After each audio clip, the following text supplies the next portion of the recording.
Hi hello नमस्कार, मी वर्षा तुमचं आपल्या यूट्यूब चॅनलमध्ये आणि नवीन एका ब्लॉगमध्ये मनापासून स्वागत करते फ्रेंड्स। तर हा आहे आदला दिवस। आदल्या दिवशी इथे बाप्पाच्या डेकोरेशनची तयारी चालू आहे आणि खरं सांगायचं म्हटलं तर खूप दिवसांचं माझं स्वप्न होतं आणि ते फायनली आता पूर्ण होतंय। तर मला खूप छान वाटते आणि खूप खूप म्हणजे आता मला शब्द सांगता येणार नाही, एवढं मला आनंद होतोय।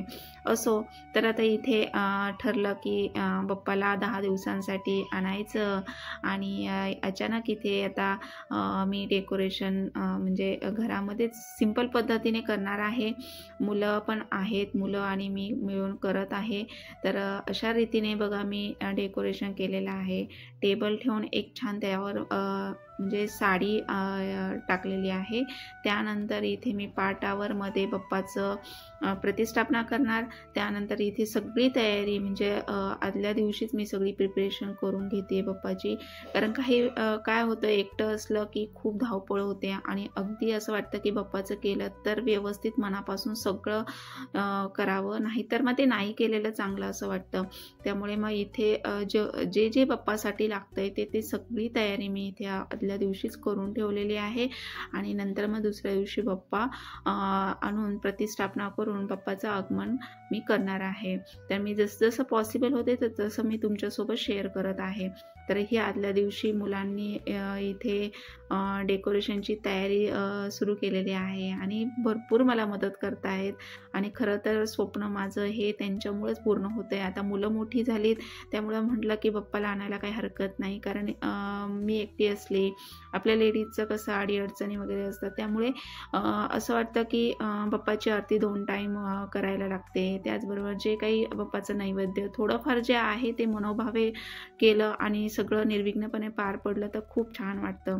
त्यामुळे एवढ्या दिवस ते राहून गेलं होतं आणि आता मुलं मोठी झाली तर मुलं बोलली, आई आम्ही करू लागतो किंवा आम्ही 2 टाईम आरती घेऊ, असं तसं म्हणजे सगळं डिस्कस करूनच आम्ही ठरवलं आणि मग बाप्पा घरी येणार आहे। तर आता इथे बाप्पाची तयारी, बाप्पाचा आवडता मोदक, तर मी इथे आता डेकोरेशन करून घेतलं। त्यानंतर खोबरं वगैरे किसलं आणि पूर्ण 2 ते 3 दिवस माझे असे बिझी गेलेले आहेत, परंतु खूप छान उत्साहाने आनंदाने सगळेजण करतायत। खरंच खूप छान वाटतं आणि आता पहिल्यांदा म्हणजे बाप्पा येणार आहे, त्यामुळे बाप्पाच्या स्वागताची तयारी।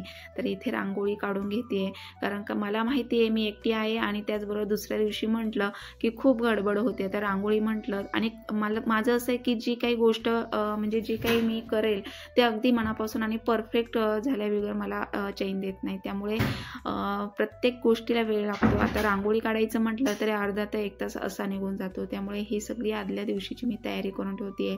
तर इथे रांगोळी काढून घेतली। त्यानंतर आदल्या दिवशी बघा मी हळदीचं लेपन, दरवाजामध्ये लक्ष्मीची पावलं, रांगोळी आणि आता छान अशी सिंपलच काढते, कारण प्रत्येक याला वेळ जातो म्हटल्यावर बाकी पण तयारी करायची आहे। तर साधी सिंपलच मी रांगोळी काढलेली आहे, त्यामध्ये छान कलर भरले, चमकी वगैरे छान इथे डेकोरेट करते आहे। आणि रांगोळी काढून झाल्यानंतर मग मोदकाची तयारी, पुन्हा मग आता डेकोरेशन वगैरे झालेलं आहे, तसेच घरातली स्वच्छता, क्लिनिंग, त्यामध्ये पण भरपूर वेळ गेला आणि स्वतःकडे काही वेळेला बघायला टाईम नसतो, परंतु हौस तर एवढी असते ना, असं वाटतं असं करेल तसं करेल। इवन शेवटच्या म्हणजे याच्यापर्यंत क्षणापर्यंत मला खूप काही तयारी करायची असते आणि मनात भरपूर काही असतं, परंतु जेवढं शक्य होईल तेवढं होतं आणि बाकी राहून जातं। आणि स्वतःच्या बाबतीमध्ये म्हटलं ना की अरे ही साडी घालायची किंवा हे असं करायचं, परंतु सगळं राहून जातं आणि लास्ट क्षणाला जे होईल ते खरं तर होतं, असं होतं बऱ्याच वेळेला। तर आता इथे रांगोळी काढून झाली, कलर वगैरे भरले, लक्ष्मीची पावलं, हळदीचं लेपन, हे सगळं म्हणजे करून घेतलं। आदल्या दिवशी मंगळवार आणि शुक्रवारचं हळदीचं लेपन केलेलं दरवाजामध्ये चांगलं असतं, लाकडी उंबरठ्यावर। आणि तसेच घरामध्ये बघा सगळं स्वच्छ क्लीन करून घेतलं मी, फरशा वगैरे पुसून बाप्पाचं डेकोरेट झालेलं आहे फायनली। आणि आता आतुरता बाप्पाची लागलेली आहे की कधी बाप्पा येईल, परंतु आता बघू, उद्या सकाळी लवकरच आवरून सर आणि मुलं जातीलच बाप्पाला आणायला। आणि आता इथे खोबरं वगैरे किसून घेतलं, खोबऱ्याचा खवटपणा वगैरे निघून जाण्यासाठी थोडंसं इथे गरम कढईमध्ये मी भाजून घेतलं आणि सुक्या खोबऱ्याचे तळणीचेच मोदक बनवते. उकडीचे मोदक करत असते दरवर्षी, म्हणजे आता बप्पा येणार आहे, परंतु आता इथे तळणीचेच मोदक बनवत आहे. तर थोडासा रवा घेतला, एक बारीक छोटी वाटी, तो सुद्धा बारीक रवा असा मी भाजून त्यामध्ये ॲड करते. आणि त्यानंतर साखर, पिठी साखर आणि वेलची पूड, पुन्हा थोडंसं चवीनुसार मीठ टाकायचं आणि हे सगळं सारण बनवून घेते पहिले, त्यानंतर मग मोदक करायला घेणार आहे. तर मी तुम्हाला दाखवतेच कसे बनवते. आणि असं नाही आहे की बाप्पाला खूप काही लागतं. तर जे काही तुम्ही कराल ते अगदी मनोभावे निस्वार्थी भावनेने केलं ना की सगळं काही व्यवस्थित होतं आणि बाप्पा आपल्याकडनं ते पूर्ण करूनच घेतो. तर असो, आता इथे बघा मी सारण तयार करून घेतलं आणि त्यानंतर मग मी पीठ भिजवणार आहे. तर मैद्याचेच बनवणार आहे. तर काही वेळेला गहू आणि गव्हाचं पीठ आणि मैदा मिक्स करून बनवत असते, परंतु आता ह्या वेळेला फक्त मैद्याचे बनवणार आहे. तर आता बाप्पाचं डेकोरेशन फायनली पूर्ण झालेलं आहे आणि लायटिंग वगैरे सगळी लावली, त्याचबरोबर माळा वगैरे आणि जे काही होतं त्याच्यातच सगळं काही ॲडजस्ट करून मी डेकोरेशन केलेलं आहे. फर्स्ट इयर आहे बाप्पाचं, परंतु जे काही म्हणजे करतीये ते अगदी मनोभावे करतीये आणि मला माहिती आहे की बाप्पा सगळं काही व्यवस्थित करून घेईल आणि राहिलेली सेवासुद्धा पूर्ण करून घेतोच बाप्पा, स्वामी वगैरे. तर आता इथे मी मोदक बनवायला घेतलेले आहेत. तर हे बघा, तर अशा पद्धतीने मी छोटी लाटी लाटून त्यामध्ये सारण भरायचं 1 ते 1.5 चमचा. फुल भरून टाकलं ना की मोदक चवीला खूप छान लागतो आणि असा पोकळ वगैरे होत नाही आतून आणि छान पाकळ्या येतात करता बघा. तर अशा रीतीने मी बनवलेले आहेत मोदक आणि जेवढे झाले तेवढे मी सारण बनवलं होतं, तर मी सगळेच बनवते. बाप्पासाठी काही होतील ते 11, 21, 51 किंवा 101 असे मोदक ठेवले जातात बाप्पाला, परंतु आता मी सगळेच बनवून घेतले आणि म्हटलं मुलं पण आहेत, मुलांना आवडतात, मग घरात पण खायला होतील आणि बाप्पालाही नैवेद्य होईल. तर एवढे मोदक झालेत आणि तळायला वेळ लागत नाही, आता पटकन तळून घेते. मग बाकी अस्तव्यस्त पडलेलं सुद्धा आवरायचं आहे. सकाळी पहिली घरातली कामं आवरून घेतली. सकाळी उठल्याबरोबर सरांचा टिफिन वगैरे बनवून दिला. त्यानंतर घरातली स्वच्छता, फरशा वगैरे सगळ्या पुसल्या, बाथरूम, टॉयलेट, गॅलरी सगळं साफ केलं. आदल्या दिवशी सगळे प्लॅन्ट्सची खराब पानं काढून सगळे प्लॅन्ट्सला पाणी अगदी मनसोक्त बाथरूममध्ये कुंड्या आणून सगळ्यांना पाणी वगैरे दिलं. त्यामुळे फ्रेश झाडं झालेली आहेत आणि तसेच बाकी तयारी भरपूर काही असते आणि एकटीच असल्यामुळे कसं वेळ जातोच. तर मुलं पण आहेत, आता मुलांना पण कळायला लागलं, त्यामुळे मुलंसुद्धा थोडीफार मदत करतात. सरांनी पण भरपूर मदत केली आहे. आणि आता इथे मोदक तळून घेते. तर मोदक तळताना असे खालीवर सगळीकडनं पलटी मारायचे, म्हणजे एकसारखे सगळीकडनं तळले जातात. तर आता मोदक तळून घेतले की मोदक झाले की मग आता बाकी तयारी. सकाळी तर मग लवकर उठावंच लागेल, कारण बाप्पाला लवकरच घेऊन येणार आहे. तर आता इथे बघा दुसरा दिवस. तर आता इथे दुसरा दिवस गणेश चतुर्थी. तर गणेश चतुर्थीच्या तुम्हाला खूप साऱ्या शुभेच्छा. तर आता ही साडी वेअर केली, आईने मला दिली होती आणि नवीनच आज मी तिची घडी मोडलेली आहे. तर घरीच मी स्वतः ब्लाऊज शिवलेला आहे आणि म्हटलं की छान साडी वगैरे वेअर करावी. तर भरपूर काही असतं, महाराष्ट्रीयन लुक, ट्रॅडिशनल लुक करायचा असतो, परंतु गडबडीमध्ये सगळं काही राहून जातं आणि जसा आहे तसाच लुक होतो. आणि आता इथे साडी वेअर केलेली आहे. तर कशी दिसते हे कमेंट बॉक्समध्ये नक्की सांगा. तर आता साडी घातली, त्यानंतर सगळं आवरून झालं आणि आता इथे नैवेद्याची तयारी, म्हणजे जेवण बनवायचं.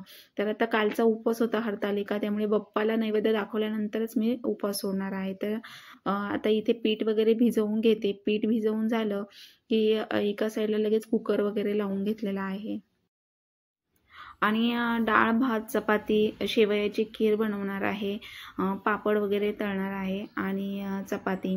तर आजचा मेनू असा आहे. आणि शेवयाची खीर, तर इथे दूध वगैरे गरम करायला ठेवलं, त्यानंतर शेवई वगैरे भाजून घेतली. तर खूप छान अशी शेवयाची खीर अगदी बासुंदीसारखी होतीये. तर त्यामध्ये थोडंसं चणापीठ 1 ते 1.5 चमचा साजूक तुपामध्ये भाजून टाकायचं. आता एकीकडे साईडला लगेच चपाती बनवून घेते आणि डेकोरेशन वगैरे झालेलं आहे. मुलांचं पण आवरलेलं आहे. तर मुलांनी छान कुर्तीज वेअर केलेली आहे आणि दोघेही छान दिसत आहेत. तर त्यांची पण खूप लगबग चालू आहे आणि खरंच मला म्हणजे हे दिवस अनुभवायचे होते आणि घरामध्ये एवढं छान वाटतंय ना की खूप प्रसन्न वातावरण. ती सकाळी गणपती बाप्पाची गाणी लावलेली आहे. त्यानंतर जे काही राहिलेलं होतं ते सगळं कंप्लीट करून घेतलं. मुलांनाही छोटं मोठं बघायला सांगितलं की कुठे काय वगैरे राहिलं असेल तर बघा. आणि त्याचबरोबर बघा असं डेकोरेट केलेलं आहे. त्या लाइटिंग वगैरे माळा लावलेल्या आहेत. त्याचबरोबर छान इथे एका साईडला फ्रूट ठेवलेले आहेत, 5 फळं, खारीक, खोबरं, बदाम वगैरे आणि तसेच अगरबत्ती, तुपाचा दिवा पहिल्या दिवशी लावते. त्यानंतर मग तिळाच्या तेलाचा वापर करते दिव्यासाठी. आता ही साईडला लगेच इथे जेवणाची तयारी. तर आता डाळीला फोडणी दिली. एका साईडला खीर छान होतीये मस्त. त्याच्यामध्ये साजूक तूप सोडलेलं आहे. तर शेवयाची खीर अगदी बासुंदीसारखी होते. शेवया तुपात भाजून घेतल्या. दुधाला चांगली उकळी आणेपर्यंत दूध गरम केलं आणि दुधात साखर मिक्स केली, ड्रायफ्रुट्स टाकले, वेलची पूड, जायफळ किसून टाकलं. तर खूप छान स्मेल सुटला. आता इथे मुलं आणि सर चाललेले आहेत बाप्पा आणायला आणि तोपर्यंत आता मी बाकी तयारी करून घेते आहे. तर बाकी सगळं आवरलंय. पुन्हा बाप्पा आले की मग प्रतिष्ठापना बाप्पाची करायची आणि इथे सगळं बघा आवरून झालेलं आहे. तर रांगोळी खूप छान दिसतेय. आणि माझं तर असं दिवाळी असो किंवा दसरा, आता नवरात्र येईल तर खूप अशी म्हणजे लगबग असते आणि जोपर्यंत परफेक्ट होत नाही तोपर्यंत करत राहायचं असं माझा स्वभाव आहे. आणि आता इथे बटाट्याची भाजी फोडणीला देते. तर ही प्रिपरेशन सगळी भाजीची, पुन्हा पीठ वगैरे भिजवण्यापासून सगळं, पुन्हा घरातली कामं, हे सगळं सकाळी बघा मी आता सुट्टीचा दिवस म्हटलं तरी लवकरच उठलेली आहे. आता इथे मी तेलामध्ये जिरी, मोहरी, हिरवी मिरची परतून घेतली, कढीपत्ता टाकला, त्यानंतर कांदा तेल सुटेपर्यंत परतून घेतला आणि त्यामध्ये हळद टाकलेली आहे. तर घरगुती हळद आहे, ताईने बनवलेली, तर ताईकडनं मी घेतलेली आहे हळद. आणि आता इथे मी फोडणीला दिलेली आहे बटाट्याची भाजी आणि बटाट्याची भाजी खूप म्हणजे सगळ्यांच्याच आवडते आणि त्यामुळे थोडी जास्तीचीच बनवलेली आहे. आणि परत संध्याकाळी कसं की मग स्वयंपाक नाही बनवला तरी होतं, मग चपाती आणि भात फक्त बनवला तरी होऊन जातं. आणि आता दुपार तर होतीच आहे उपवास सोडायला. परत खाली सोसायटीमध्ये बाप्पा आहे त्यामुळे मग खाली पण आरतीला वगैरे जायचं आहे. तर मिरवणूक आहे आणि आता इथे पापड तळून झाले, भात झालेला आहे, डाळीला फोडणी दिली, खीर पण झालेली आहे. तर खिरीचा खूप छान स्मेल सुटलाय आणि अगदी बासुंदीसारखी झालेली आहे. तूप, चारोळे, बेदाणे वगैरे ड्रायफ्रूट सगळं टाकलं. सर पण आलेले आहेत, मुलं बाप्पा घेऊन. आणि आता गाडी नेली होती त्यांनी आणायला. त्यानंतर आता इथून पार्किंगमधून आणतायत. तर खरंच खूप मला खूप छान वाटतंय. आता एवढं मनातून आनंद होतोय ना की आज एवढ्या दिवसांचं माझं स्वप्न पूर्ण होत आहे आणि बाप्पा घरी येतोय फायनली. तर खरंच खूप लगबग चालू आहे. आणि आता इथे बाप्पाची नजर काढतेय. तर असं म्हणजे गावाकडे पण काढतात की शिळ्या भाकरीचा तुकडा किंवा त्याला असं काळं लावतात आणि पाणी घ्यायचं, पुन्हा बाप्पावरून फिरवून साईडला टाकून द्यायचं, मग बाप्पाची नजर काढायची असते. तर बाप्पाची एंट्री आता झालेली आहे आणि आता सर पण प्रतिष्ठापनेचं सगळी तयारी वगैरे केलेली आहेत. आता ह्या दिवसांमध्ये काका ब्राह्मण लोक भेटत नाही शक्यतो, त्यामुळे आता घरीच सर प्रतिष्ठापना करत आहेत. तर आता इथे हार वगैरे करून घेत आहेत. तर हारच राहिला होता, फुलं वगैरे आणलेली होती आणि आता इथे सर हार बनवत आहेत. त्यानंतर मग आता सगळी सामान वगैरे पूजेचं सगळं साईडला काढून ठेवलंय आणि त्यानंतर मग दोघे जण आम्ही बसून प्रतिष्ठापना करणार आहे. तर तुम्हाला लाईव्हमध्ये दाखवलेलंच आहे. ॲक्च्युली व्हिडिओ आता हा आज येतोय कारण एडिटिंग करायचं राहिलं होतं आणि काल लाईव्हमध्ये सगळी प्रतिष्ठापना वगैरे मी दाखवलेली आहे. तुम्ही पाहिलं नसेल तर पाहून घ्या. आता सगळं फायनली जेवण वगैरे बनवून झालंय, नैवेद्य वगैरे भरून घेतेय आणि आता बाकी सगळी कामं म्हणजे भांडी वगैरे हे सगळं क्लिनिंगची कामं नंतरच करणार आहे, कारण आता बाप्पाची पहिली प्रतिष्ठापनेची तयारी चालू आहे. तर पहिल्या दिवशी तुपाचा दिवा, त्यानंतर तर तिळाच्या तेलाचाच वापर करत असते मी देवासाठी सुद्धा आणि आता बाप्पासाठी सुद्धा. तर सगळी तयारी आता झालेली आहे फायनली. आणि आता तुम्ही बघू शकता किचनवर खूप सारा पसारा आहे, परंतु आता जे मेन आहे ते पहिलं पटपट साईडला लगेच ठेवून घेते आणि आवरून घेते. आणि मला पण माहिती आहे की तुम्हाला पण म्हणजे आतुरता लागलेली असेल की बाप्पा बघायची. तर आता बाप्पाचं तुम्हाला सगळं मी म्हणजे फायनली पहिल्यापासून शूट करून दाखवण्याचा प्रयत्न करतेच आहे. तर काल लाईव्हमध्ये बघा सगळं बाप्पाचं दाखवलेलं आहे, प्रतिष्ठापना, आरती वगैरे, पुन्हा तयारी आणि किती लगबग चालू आहे ती. तर तुम्ही पाहिलं नसेल तर पाहून घ्या, चॅनलला सबस्क्राईब करा, व्हिडिओ आवडला जास्तीत जास्त शेअर करायला विसरू नका. तर आता इथे सरांची तयारी चाललेली आहे प्रतिष्ठापनेची आणि सगळं फायनली पूजेचं सामान जवळ घेतलं. त्यानंतर सरांच्या साईडला बसून आम्ही दोघांनी मिळून बाप्पाची प्रतिष्ठापना केलेली आहे. आणि हे तुम्हाला लाईव्हमध्ये पाहायलाच मिळेल, कारण व्हिडिओ शूट झालेला नाही, त्यामुळे माझं काही इथे प्रतिष्ठापनेला बसलेली मी दिसत नाही आहे. असं होतं काही वेळेला, एक केलं की एक राहून जातं आणि बरंच काही तुम्हाला म्हणजे तुमच्यासोबत मला शेअर करायचं असतं, परंतु काही वेळेला खूप काही प्रॉब्लेम होतो, टेक्निकल इश्यू होतो. त्याचबरोबर व्हिडिओ शूट होतो परंतु एडिटिंगच्या वेळेला प्रॉब्लेम येतो, किंवा व्हिडिओ काही वेळेला शूट करायचंच राहून जातं, असं होतं. परंतु जेवढं पॉसिबल होतं तेवढं मी तुमच्यासोबत शेअर करण्याचा प्रयत्न करते, कारण तुम्ही पण माझ्या फॅमिलीतला एक भागच आहात. त्यामुळे मला असं वाटतं की जे मी काही करते ते मला तुमच्यासोबत शेअर करायचं असतं आणि जेवढं पॉसिबल होतं तेवढं मी तुम्हाला दाखवण्याचा प्रयत्न करते. तर आता इथे बाप्पाची आरती झाली. आता खरं सांगायचं म्हटलं तर लाईव्ह चालू होतं, त्यामुळे बाप्पाची आरती आणि प्रतिष्ठापना तुम्हाला लाईव्हमध्येच पाहायला मिळेल. आणि आता इथे सगळं आवरलं, बाप्पाला नैवेद्य दाखवला आणि आता इथे देवांना पण नैवेद्य दाखवून मी उपवास सोडायला घेणार आहे. तर जवळपास आता इथे दुपारचे 1 ते 1:30चा टायमिंग झालेला आहे आणि दुपार होतेच सगळं आवरता. तर आता इथे स्वामींना नैवेद्य ताट भरूनच दाखवते. बाप्पाला नैवेद्य ठेवलाय आणि ते स्वामींना ताट भरून नैवेद्य दाखवते. त्यानंतर आता आम्ही सगळे जेवायला बसणार आहोत. तर या तुम्ही पण जेवण करायला. तर इथे सगळं हॉलमध्ये आणूनच आम्ही सगळे एकसाथ खाली बसूनच जेवण करतो आणि निवांत असं छान गप्पा मारता आणि खरंच खूप छान वाटतंय. तर फायनली इथे सगळं पूजा वगैरे झालेली आहे आणि आता जेवण झालं. त्यानंतर आता इथे साडी वेअर केली. साडीत तर कामं होत नाहीत कारण आता सवयच राहिली नाही, परंतु ॲप्रॉन घातलं आणि त्यानंतर इथे आता सगळं भांडी वगैरे खूप बेसिंग भरलेलं होतं.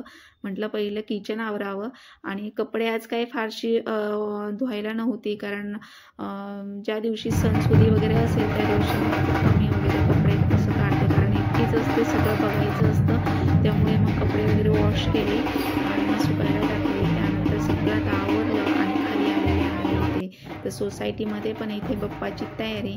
तर आता इथे ढोल ताशांसह खूप मोठी मिरवणूक काढतात आणि सगळे सहभागी होतात. खूप छान आहे इथे वातावरण, अगदी प्रसन्न फ्रेश आहे. तर आता इथे खाली आलेली आहे मी. ॲक्च्युली ढोल पण वाजवायचा होता, ढोलमध्ये मी पार्टिसिपेट केलं होतं, परंतु मध्ये आजारी पडली होती, त्यामुळे कमरेचा खूप त्रास होतो. त्यामुळे इथे आता ह्या वेळेला काही मी ढोलमध्ये भाग घेतलेला नाही आहे. तर आता इथे सगळे ढोल वगैरे वाजवत आहेत. चला.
तर आता सोसायटीतली आरती वगैरे करून आले आणि घरामध्ये बघा लाईटी ऑफ केल्यावर असं छान दिसतंय. तर माझा ब्लॉग मी इथेच एंड करते. आवडला असेल तर लाईक करा, सबस्क्राईब करा. थँक्यू.